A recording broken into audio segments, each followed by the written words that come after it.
Assalamualaikum warahmatullahi wabarakatuh. Bismillahirrahmanirrahim. Alhamdulillahi rabbil alamin wa bihi nasta'inu ala umurid dunya waddin. Asyhadu an la ilaha illallah wahdahu la syarikalah wa asyhadu anna Muhammadan abduhu wa rasuluhu la nabiyya ba'dah. Allahumma salli wa sallim wa barik ala Muhammad wa ala alihi wa sahbihi ajma'in, amma ba'd. Allahumma 'allimna ma jahilna wa dhakkirna ma nasina wa fahhimna ma lam nafham. Subhanaka la ilma lana illa ma 'allamtana innaka antal alimul hakim. Allahumma 'allimna ma yanfa'una wanfa'na fima 'allamtana. Rabbi shrah li sadri wa yassir li amri wahlul 'uqdatam min lisani yafqahu qawli. Sidang jamaah maghrib yang dirahmati oleh Allah, kita lanjutkan kembali kajian tasawuf kita, masih tentang ghaibah atau mengupat atau menggunjing. Lanjutan pengajian malam Jumat yang kemarin. Malam ini kita mulai dengan sebuah cerita tentang seorang laki-laki yang memiliki saudari perempuan, tukang menggunjing, tukang mengupat. Nah, hukiya an Amru bin Dinar annahu qol, diriwayatkan daripada Amru bin Dinar bahwa sungguh beliau berkata. Jadi yang bercerita Amru bin Dinar. Kana rajulun min ahlil Madinah lahu ukhtun fi nahiyatil Madinah.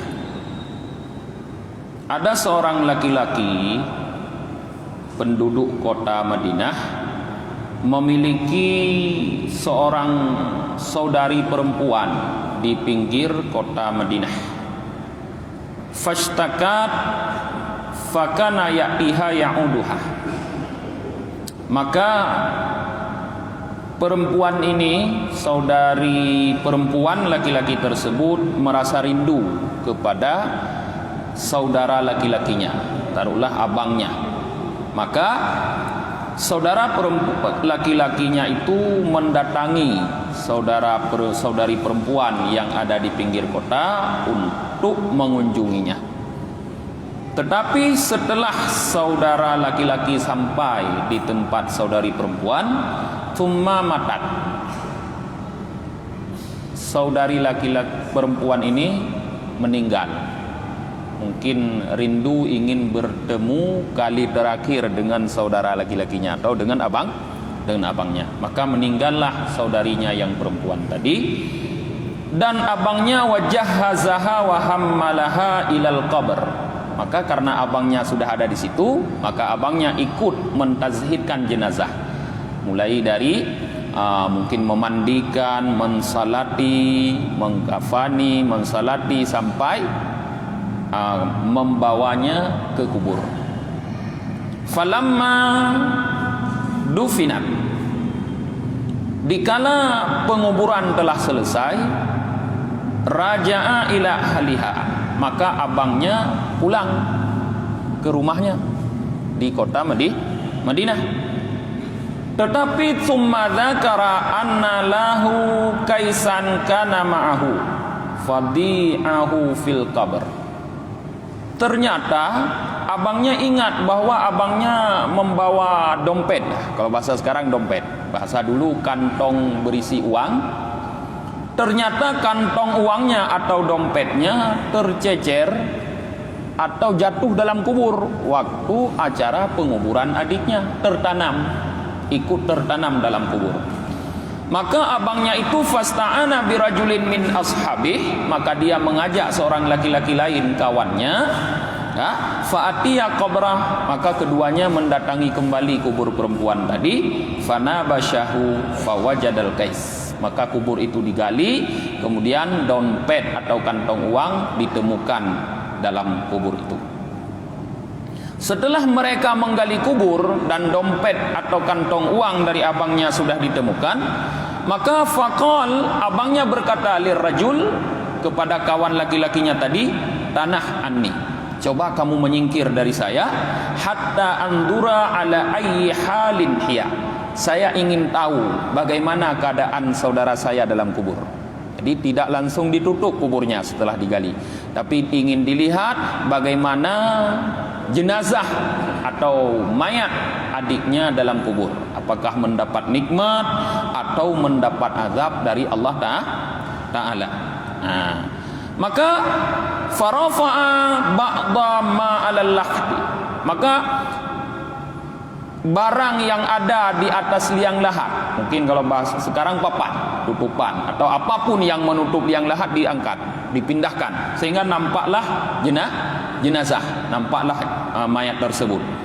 Fa idzal qabru yashta'illu naran, tiba-tiba di saat tutupan yang menutup liang lahat dipindahkan, maka keluar dari kubur itu nyala api. Ternyata yang keluar dari kubur adalah nyala api. Saat abangnya melihat demikian, cepat-cepat dia menutup lahatnya kembali, menutup kubur kembali. Faraja ila ummih, maka abangnya pulang menuju rumah ibunya. Ternyata mereka masih punya ibu. Sampai di rumah ibunya, abangnya berkata, akhbirini alamun kanat ukhti, wahai ibuku, coba ceritakan bagaimana sebenarnya keadaan saudaraku sehingga terjadi seperti demikian kepada dia. Faqalat, maka ibunya berkata, kanat ukhtuka ya'ti abwabal jiran fatalki udunaha ila abwabihim hatta tastami'ul hadis likai tamshi bin namimah. Ternyata cerita ibu ini, saudara perempuanmu dia sering mendatangi pintu rumah tetangga-tetangganya untuk menempelkan telinganya di pintu-pintu mereka sehingga bisa dia dengar cerita yang ada di rumah tersebut. Artinya orang yang suka mencuri cerita orang. Puna pakai remohnya puadra gedepu mendum negoknya. Apa tujuannya dia mendengar cerita yang ada dalam rumah? Likai tamshi bin namimah, supaya dia bisa berjalan, artinya membawa berita namimah, bisa mengadu domba, juga bisa membawa ghaibah. Nah, jadi fa'alima anna hadza sababu adzabil qabri, maka fa'ulima, maka diketahui bahwa sungguh ini, yaitu namimah, ghaibah, adalah merupakan sebab terjadinya azab kubur. Faman arada ayyan jua min adzabil qabri falyahtaridza minan namimah wal ghaibah. Maka siapapun yang mau terlepas daripada azab kubur, maka hendaknya dia menjaga dirinya agar tidak terjerumus ke dalam namimah dan ghaibah. Rupanya para jamaah, cerita tentang laki-laki ini dengan adik perempuannya yang keluar dari lahatnya nyala api menunjukkan kepada kita betapa bahwa sifat namimah mengadu domba orang dan ghaibah menyampaikan berita-berita yang tidak disukai oleh orang itu adalah penyebab terazabnya kita di dalam kubur. Nyan penyebab getanyo terazab dalam kubur. Kubur adalah merupakan pintu akhirat. Seseorang sebelum kembali ke negeri akhirat, terlebih dahulu kembali ke alam barzah, atau disebut dengan alam kubur. Lebih dulu kembali ke alam barzah, alam kubur. Maka apapun yang terjadi di alam barzah adalah merupakan cerminan dia nanti dalam akhirat. Kalau di alam barzah dia mendapatkan azab, maka selanjutnya akan terus dia diazab. Tapi kalau di alam barzah dia mendapatkan nikmat, maka selanjutnya dia akan terus mendapatkan nikmat.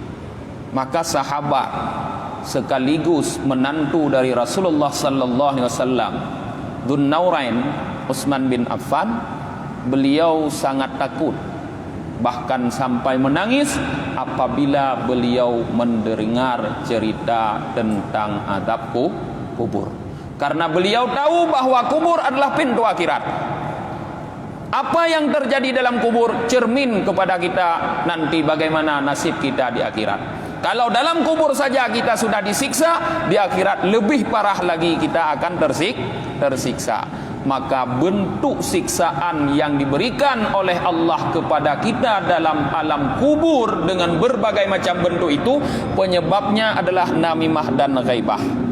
Artinya orang yang suka mengadu domba, orang yang suka mengupat, menggunjing orang lain, mulai dari alam kubur akan diazab oleh Allah sampai kelak di akhirat akan diazab, dimasukkan oleh Allah ke dalam neraka. Maka berhati-hatilah para jamaah kita daripada dua dosa tersebut. Dosa ghaibah, mengupat, dosa namimah. Tapi yang paling berbahayanya apa para jemaah? Dua dosa ini adalah dosa yang paling mudah dikerjakan oleh orang. Dosa ini adalah dosa yang paling susah dimohonkan permintaan maaf, tapi paling mudah dikerjakan. Sehingga ada ulama yang mengatakan bahwa beliau lebih suka tidak berpuasa di bulan Ramadan daripada mengupat seseorang. Artinya apa?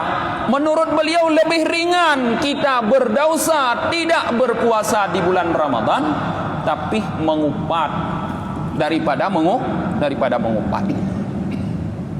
Beliau lebih suka berzina sampai beberapa kali daripada mengupat hanya sekali. Artinya lebih susah memohon ampun, meminta maaf daripada dosa mengupat dibanding dengan dosa berzina. Nah, para jemaah. Nyokeh, gimana nak pegah namanya tanya? Mulutmu dipegah harimau.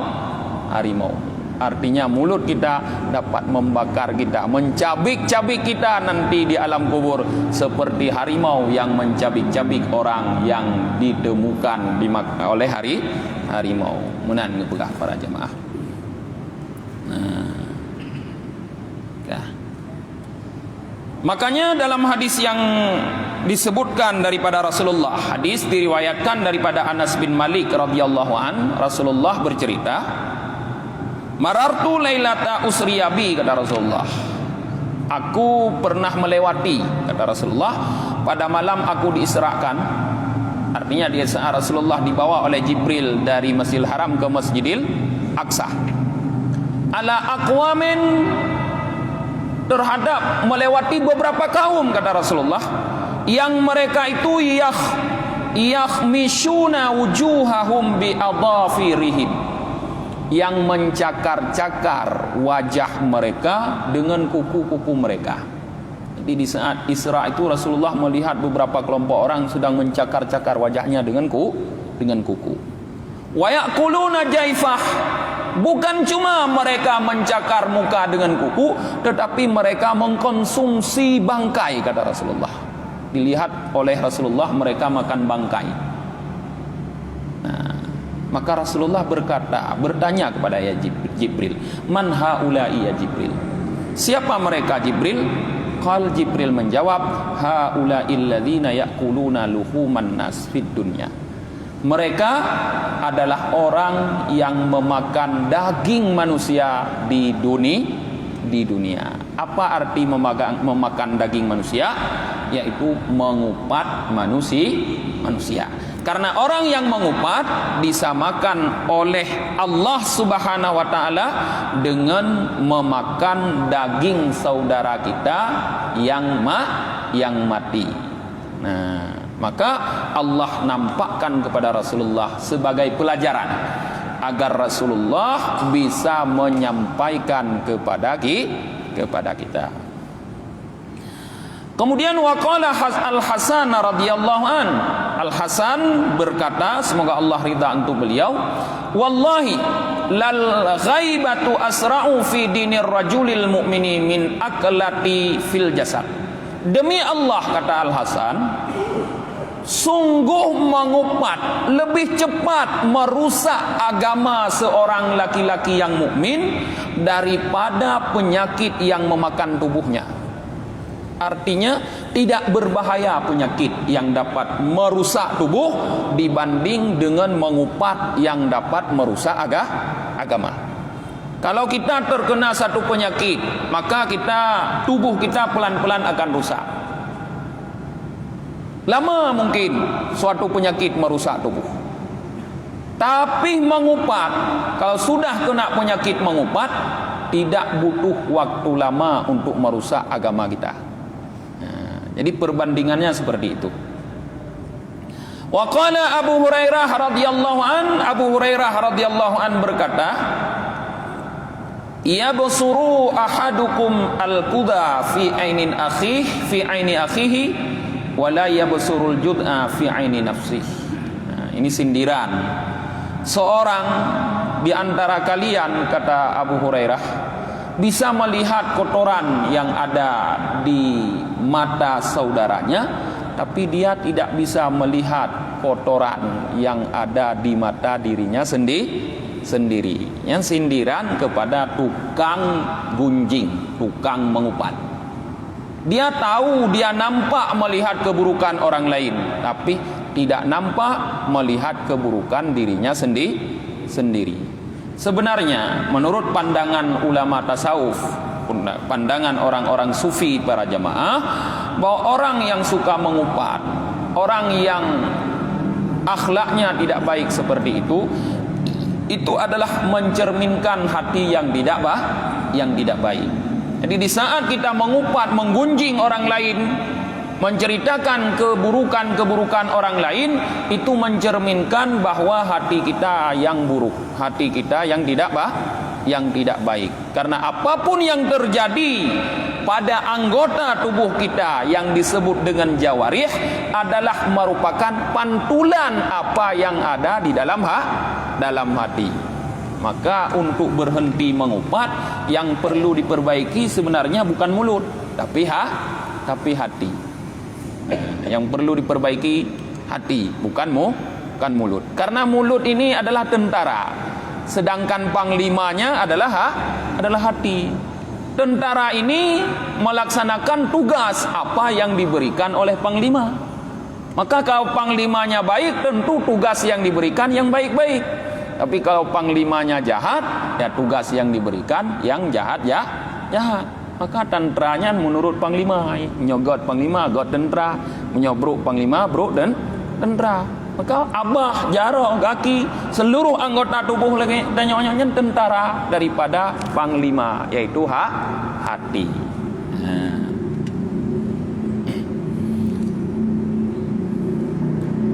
An Abi Hurairah radhiyallahu an, diriwayatkan daripada Abi Hurairah, semoga Allah ridha untuk beliau berkata, qala Rasulullah sallallahu alaihi wasallam, bersabda Rasulullah sallallahu alaihi wasallam, man akala lahma akhihi fid dunya qaddima ilaihi lahmuhu yaumal qiyamah wa yuqal qulhu maitan fa innaka akalathu hayyan fayaqulu thumma tala qawluhu ta'ala ayuhibbu ahadukum ay ya'kula lahma akhihi maita.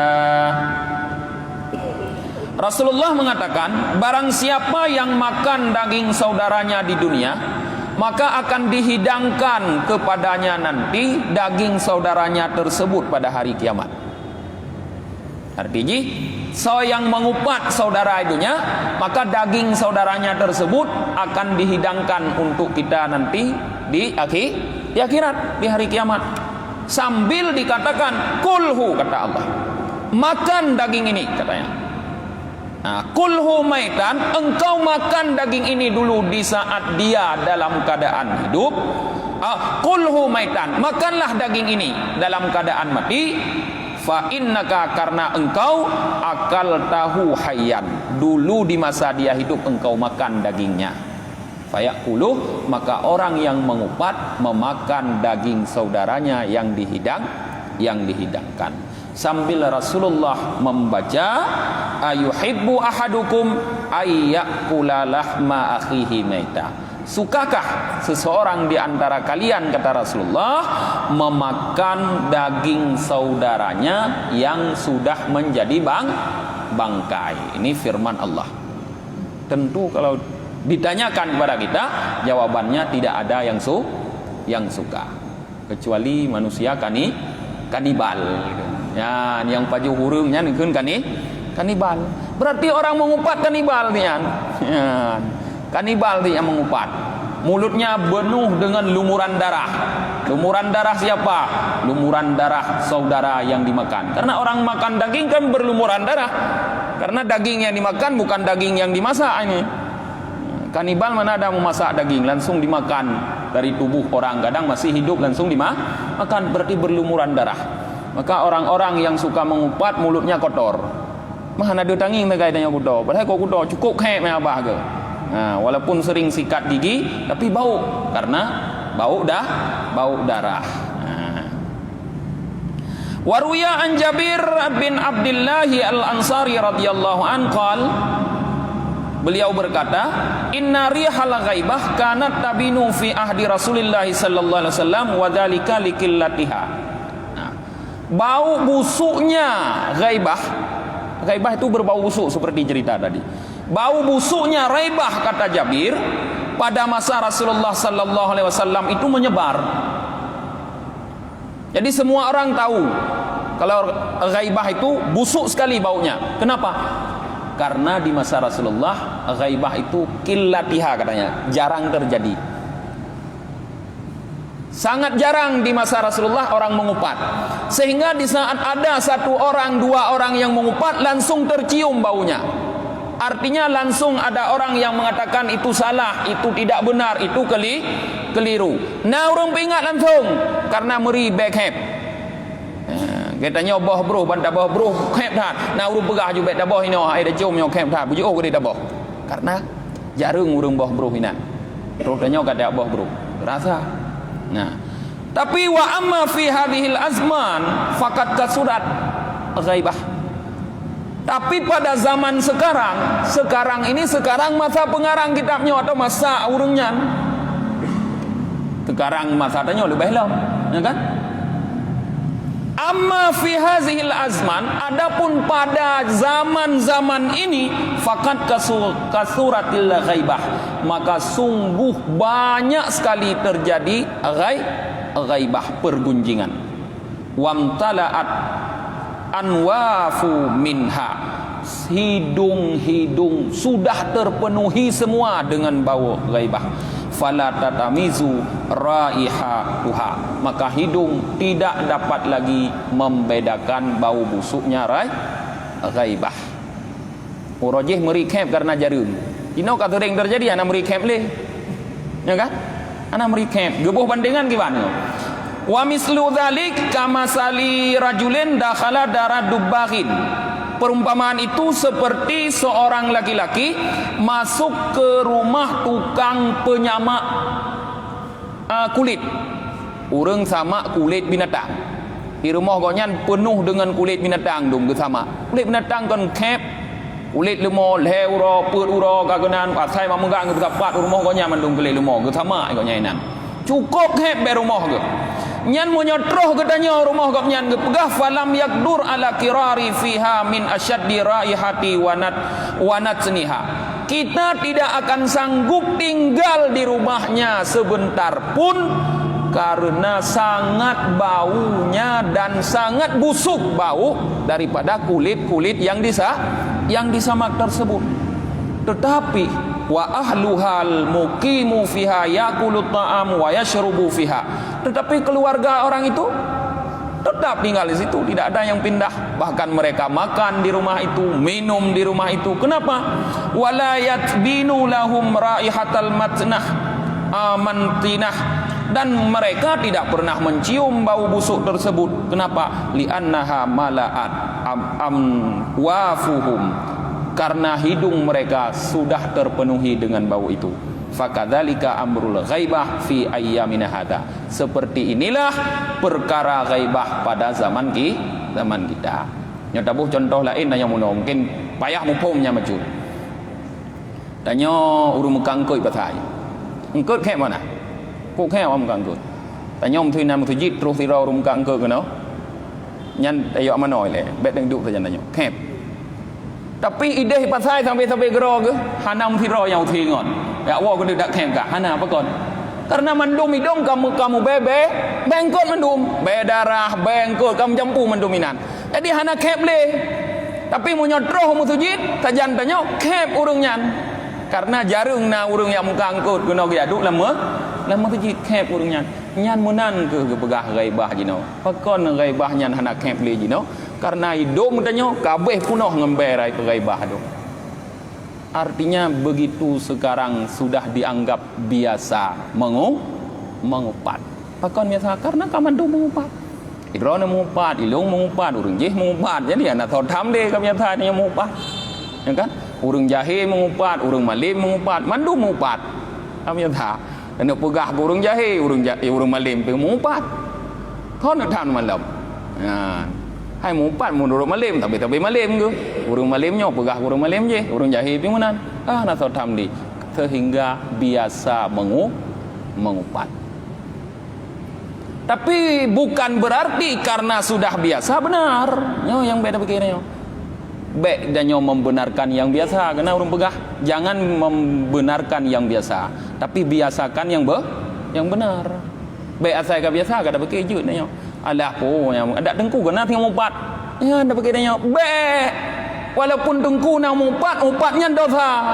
Kon berarti ka tengku nang umpat ana dosa le umpatnya. Nah, beda tak kayak baca muno tengku. Menyotongku mengumpat mungkin ke bayu. Karena modal gelu.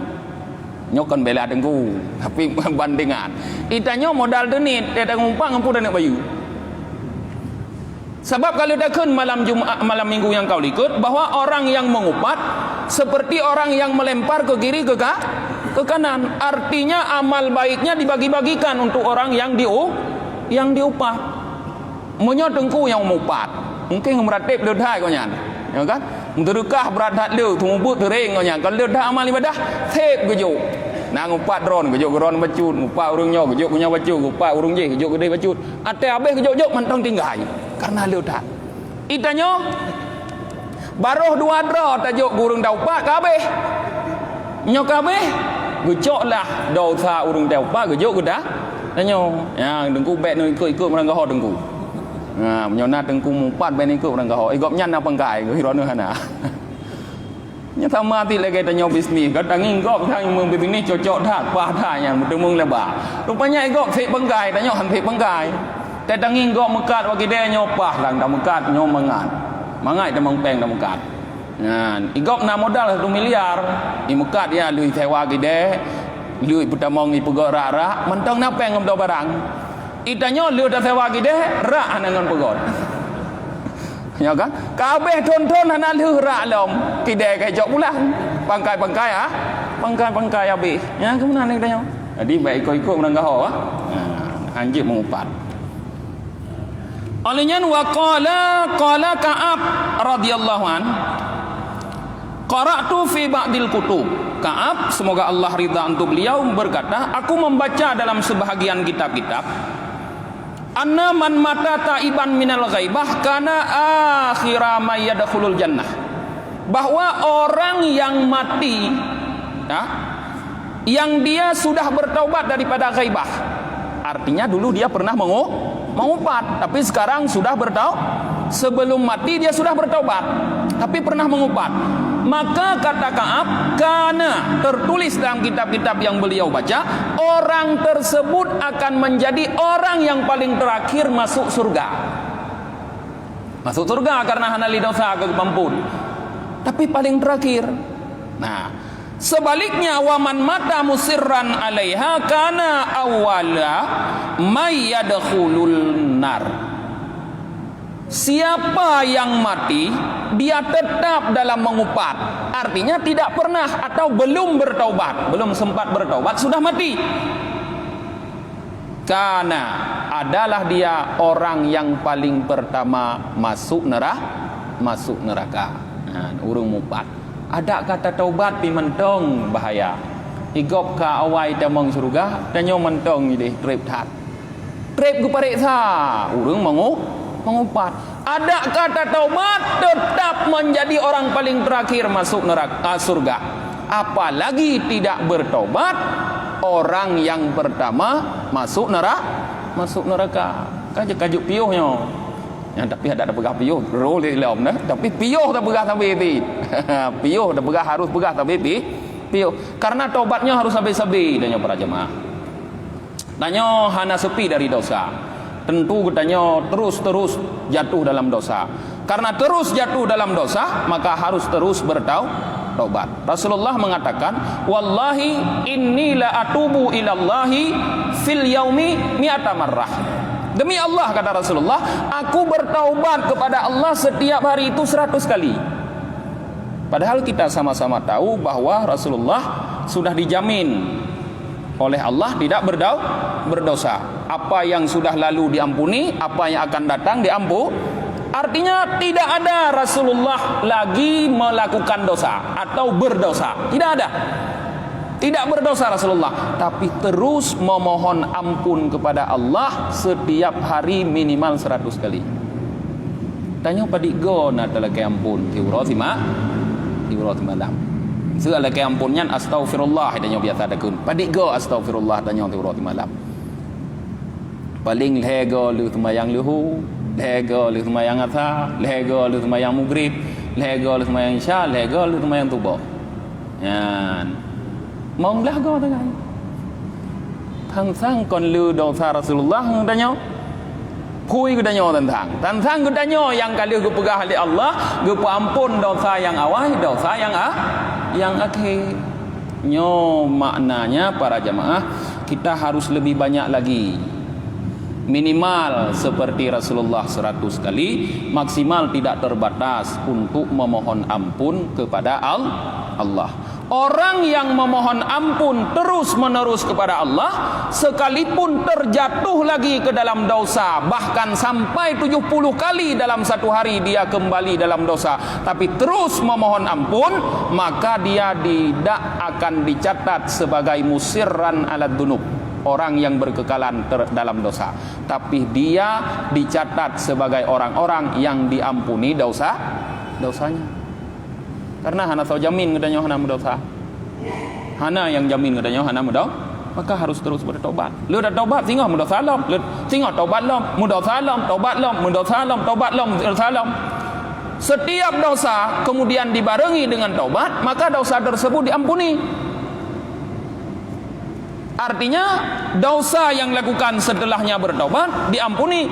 Maknanya sama dengan tidak melakukan dosa. Karena kata Rasulullah, at-taibu minadz dzambi kaman la danaba lah. Orang yang bertaubat dari dosa sama seperti orang yang tidak berdosa. Maka para jemaah, wa yanbaghi li sahibil ghaibah ay yastaghfirallaha ta'ala qabla al-qiyami minal majlis. Sepantasnya bagi orang-orang yang suka mengupat, suka menggunjing, terus memohon ampun kepada Allah sebelum dia bangun dari majlis. Mungkin pada duduknya naruh dah pegah. Ilung bak lenturah kitab naruh pegah ke urang tiro, mungkin roh boh contoh ka mengupat urang.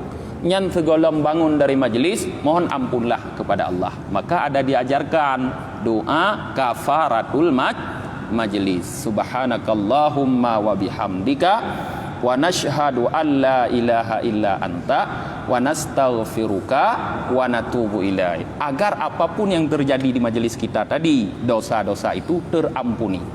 Nah, Ada satu lagi, subhanakallahumma wa bihamdika wa nashhadu an la ilaha illa anta wa nastaghfiruka wa nashhadu an la ilaha illa anta.